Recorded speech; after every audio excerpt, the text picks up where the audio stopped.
会感谢大家伫拜六的时间来参加呢安永妮妮的文学研讨会。文化係呢一個國家的根本，語言係呢文化重要的靈魂。甲文學呢，藝術就會替文化獨立開出了一類一類講講的花。最後面呢，我哋愛再一次感謝我哋愛向文教基金會宋董事長、成功大學的鍾秀美教書員的團隊。中山大學任何主任人的團隊，提供我哋安好的場地，嘛幫我哋安好的一個文學研討會內容。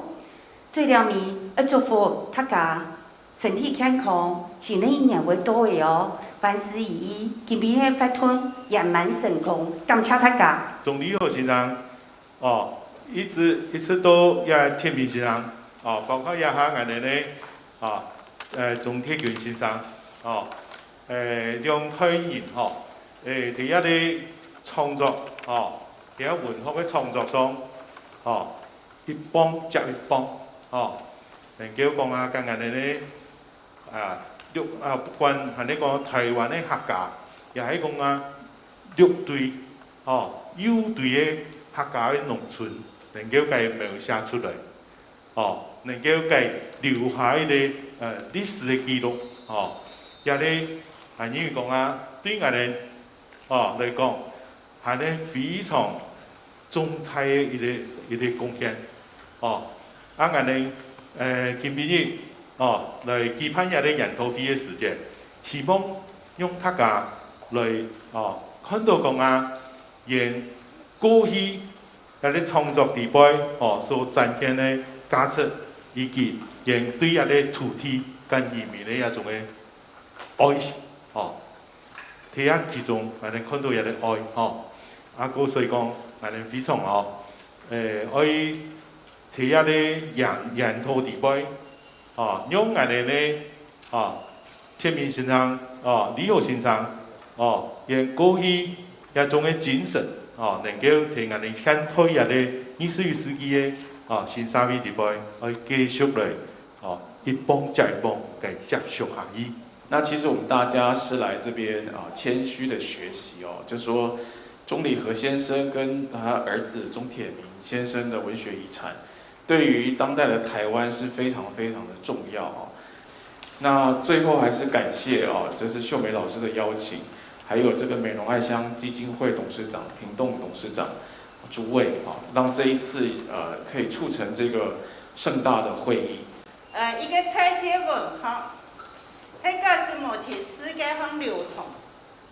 一個文化可能無法度變到一個世界資產，所以我主要都講，總理好的文化其實係翻譯成英文，翻譯成日文，翻譯成法文其實都代表講總理好文化的世界文化的性質已經成立的。2001年第一次到台灣，朋友帶我參加2天1夜的旅行團，以觀光客身份逛南台灣。最後一站美濃，受高等教育的就是在蘇格蘭，會慢慢的。でも将来研究のフロンティアである、リャンホン社とかジャン・リャンツォだとか、私の感想も、彼らとほぼ同じものかもしれません。私の、お話はここで終わります。どうもご清聴ありがとうございました。作家鍾鐵明先生，他其實在他見證了台灣農村在那個代工經濟發展的前後的這一段就是等於是說台灣社會資本主義化的這種進程，然後呢，它其實是衝擊到了我們原來農村社會的一個平衡它借由情節的架構、人物的塑造，還有環境的描寫，去反映出這個農村的問題。然後客語的運用，則是表達出了這個客家的特色那因為篇幅還有我們的内容的关系，所以我们大概就只分析到他的小说的艺术手法。其实这一篇它有很多的农业知识，譬如种烟的一些知识，然后养猪啊、种水稻，这些都有它的一个他的观察在里面哦。因为就是引文写完了之后，您的解说其实跟引文的内容是差不了多少的哦。坦白讲，那个我觉得也蛮难的，因为作者的某一个答案就去截然认为两者无关，那这样子反而会因为作者的否定失去追寻的意义。好，因为我觉得文本是开放的啦。那有时候作品就是透过，是他希望记录昔日美好的生态环境，唤起大家的环保意识。那最后就是他的散文作品虽然至今很少被列入当代自然写作的探讨，但是文章里面呢，可以看到他热爱自然生物、传递生态知识和关怀自然环境的心意，跟其他自然写作者并没有两样。好，我觉得是日后值得大家关注的散文类型。好，以上就是我的分享。好，感谢大家聆听。我的第一个部分大概是简单的介绍一下，就是像是钟点名先生他的背景啊，在美浓居住了那么久的时间，其实是每天生活在当中。那你透过钟点名的散文的时候，其实他不是统一的在写这些主题，而是分散在很多的作品中，一项一项的看起来，就是他可能在单篇里面出现的时候，是他对生活日常的一些描写。但是实际上，你可能把他的其他作品里面共同都提到的这些东西，你去分林相，或者是说植物，或者是说这个农作，或者是昆虫啊，甚至是这个畜牧业等等，合在一起的话，你会慢慢的像拼图一样的把那个所谓的农家的生活，或者是农家的精神啊，甚至还有美浓的特质性。或者是客家的特质性，在里面你是用这样的方式去认识跟感知。我读到这个时候，我就有点觉得好像不是那么的，那个生态区域不是那么的准确哈，应该在整个立山或者整个这个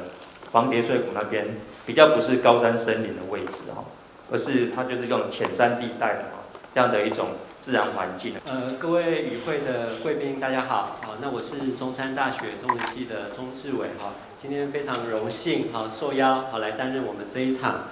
这个论文的发表会的主持哈。我是希望可以展开一个左翼跟女性视角的一个可能，所以我提出几个问题哈，就是说在钟理和作品当中的平面书写里面是如何去展开一个女性跟国家、女性跟贫困以及女性与家庭的书写的关系。如果说今天山林不是属于国家的，那平民他其实可以实际的这个整个山林就是他的生活家园，所以他其实是可以去采取他要的这些资源，其实是不用受到国家的处罚。所以我觉得，如果说作者这边试图要引用马克思的这个理论来证成，其实人民其实拥有山林的权利。钟理和他在书写创作文学的年代国谱，基本上还是以独尊那个单语政策哈。那在教育系统跟国内各场域公开使用母语的，就是行作公开使用母语的一些不正当性，那造成大众对主要的语言使用除了中文之外，其他都是比较会有一个印象是所谓不合法的。如果那直接以客语翻译成法文，你觉得就不会有这个问题吗？对，所以如果这样讲的话，我觉得整个的问题似乎不应该是以中文去书写客家文化所翻译成法文的问题。呢一部分講有個理科呢，有個同人強時期，時間嘅關係，我作重點嚟講，第二點如果我要發現，而呢對出生以後啊，都文化都有興趣，咁所以又開始呢有一個字眼呢而來寫作。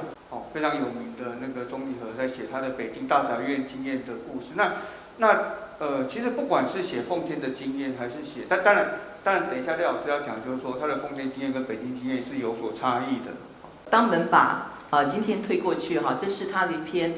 在写满洲国经验的奉天经验的那个门这一篇哈，它原来的原文也不完全是这样哈。那我打开来看的时候呢，这是一个其实非常松散的一个日记体的小说啊，那看起来呢情节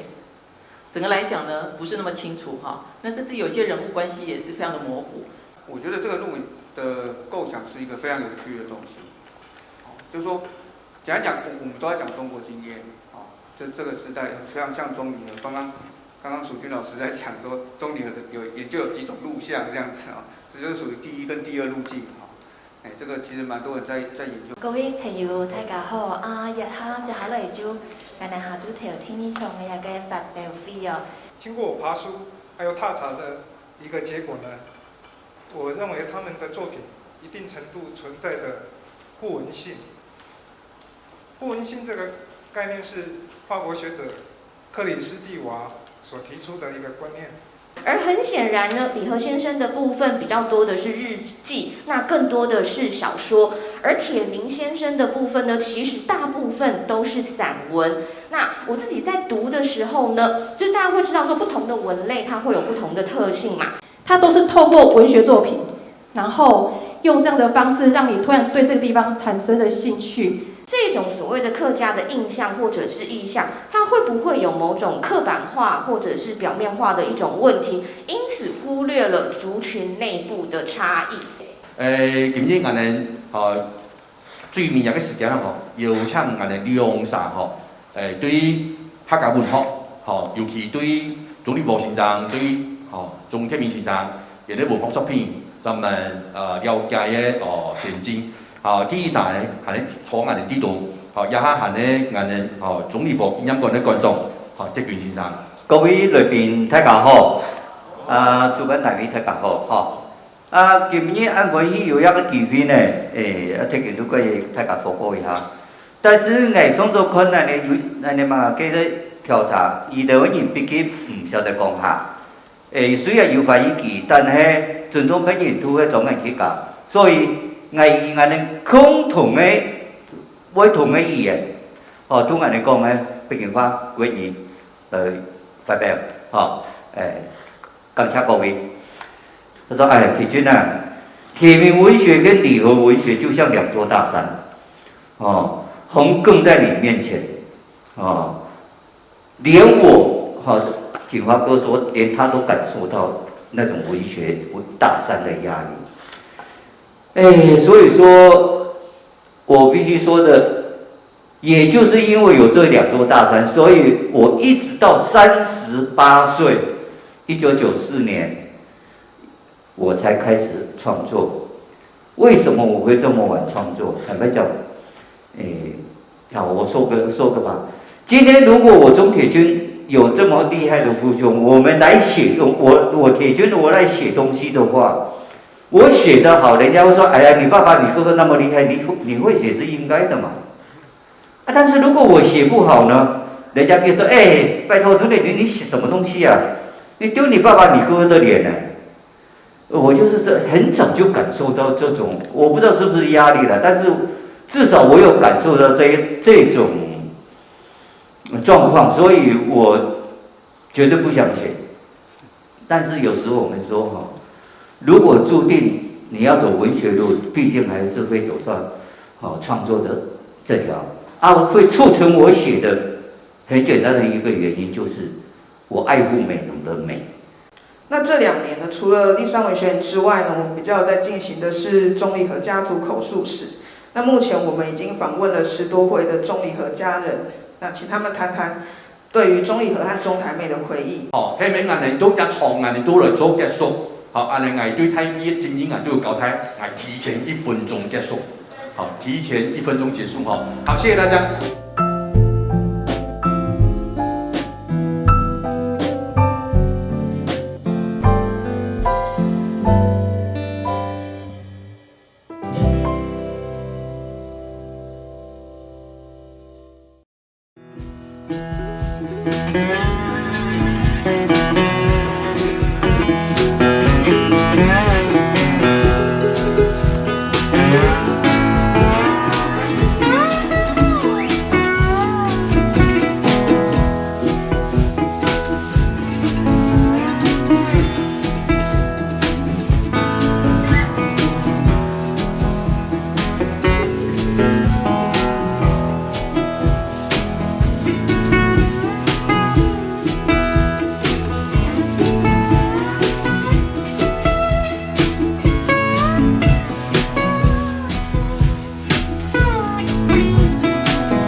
要进入那个 Q&A 的那个环节。对，然后这是杜思慧导演。Hello， 大家好。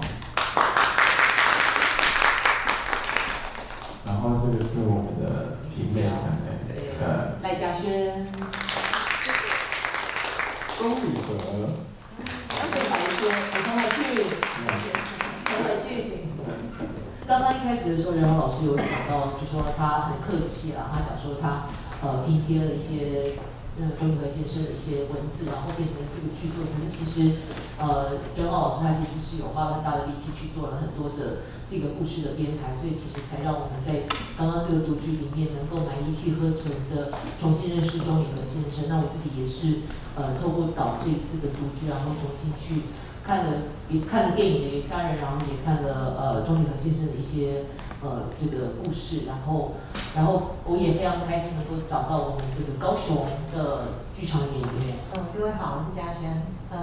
其实我是第一次看，我觉得印象最深刻的就是里面有非常多的角色，他必须要在中国啦，然后在美浓啊，然后台湾啊，就是需要用到很多种口音。然后遇到这个剧本之后，他就是有这些工具可以使用。那也许未来会有更多不一样，比方说越南语或印尼语或可以学得更多这样。大家好，我是怀俊。这次读剧的阅读大概是我一生中读过最难读的。他的自己的语法里面又我觉得好像又爆了很多的，就是他脆弱的身体，但是很强大的精神力，在观察经历他那个时代动荡不安，还有他个人在中国生活，在台湾、在美浓生活的经验，然后在日本生活的经验。但是看到大家一起的作品这样子，我自己也是觉得很感动。他在讲的中国，他在讲北京，还有日本，还有台湾，都跟现在都还是很像，好像这个历史剧本都还在念。对啊，我觉得好惊人，然后好，很多感触。其实刚看的过程里面，我真的是很感动。从一个演员，因为我们之前在教育界服务的时候，我们会指导孩子演说、朗读，所以还没有真正看到那个任豪老师就是写的这个剧本跟导演导出的这个读剧的时候，我真的很难想象一个人的声音的表情可以发挥的这么淋漓尽致。其实礼和先生是写了很多的作品，对，包括同性婚姻这件事情，其实也是可以单独成为一个剧本。然后包括他如何去批判日本跟他殖民时候跟农村生活的困苦，其实那个历史时代衍生下来的悲剧，其实那也是一个很大的剧本。读剧演出这件事情，它不是一个真实的演出，所以，但是它又如同真实的演出，一般它在诉说跟传递那个故事，所以首先当然声音就非常的重要，这是我刚刚已经有讲的，所以我们花比较多的力气在声音的选择，或是我在曲子的选择上面，可能会花一些力气。我觉得所有的创作都是来自于因为我有所限制，所以即使是读剧，但是也融入了戏内跟戏外的那样子的一个想象。去看我们钟礼和这个剧本，钟礼和这个角色有小说家，有小说人物两个层次，在舞台上呈现出小说家，而且是现代，他也去穿越时空，穿越生死到现代，可以直接跟观众对话的这个角度来看待这一切。就是你读他小说的时候，你会觉得平淡如水，就是他好像在写日记一样，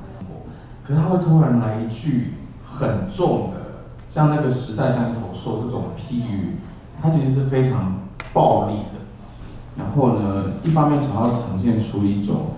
他试着用一种哲学家的距离，很平静的在看自己跟他的时代。所以我在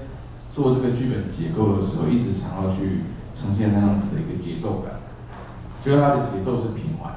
可是会突然有一些东西会蹦出来的。就是那个时候我的一个设计。谢谢。好的，非常谢谢大家这么踊跃的参与，直到最后一刻还超时这样子。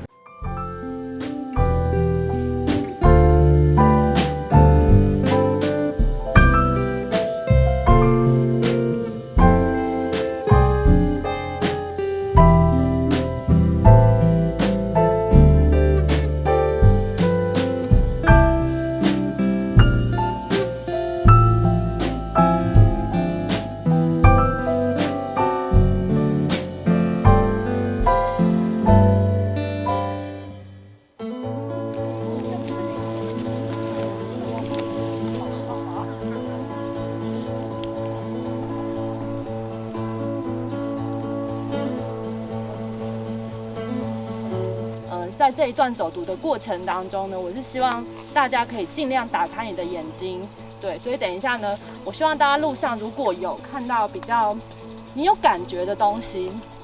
可能是一片树叶的颜色特别意义的，像柚木，不论是自然的东西或者是人文的东西，那这个会成为我们等一下是我们下午的材料这样子。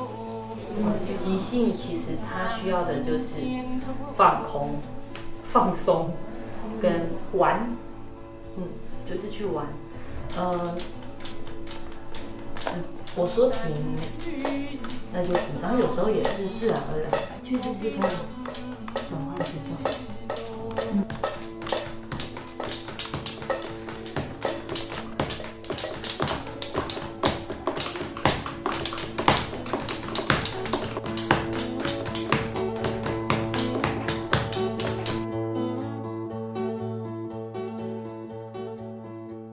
好，现在先你们可以到那个阳台那边，然后我们先写5个名词，就是如果我们的题目是山语的话，那你现在看到就是用你的先有个看到的名词，你就先写下来。我们写5个，写完再进来。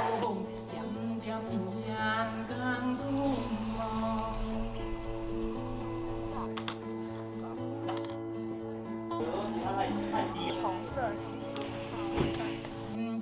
是看那个同学们所采集的那个植物的这个部分，跟他们所调出来的，其实他们是真的很用心的把植物放在旁边，然后一点一点去比照，然后涂出来的。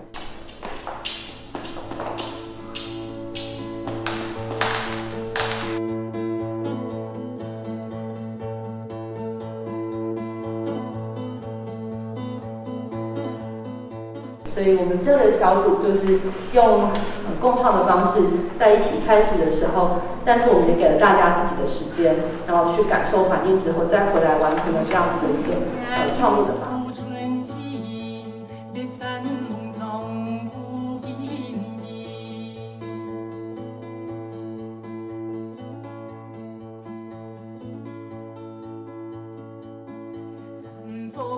人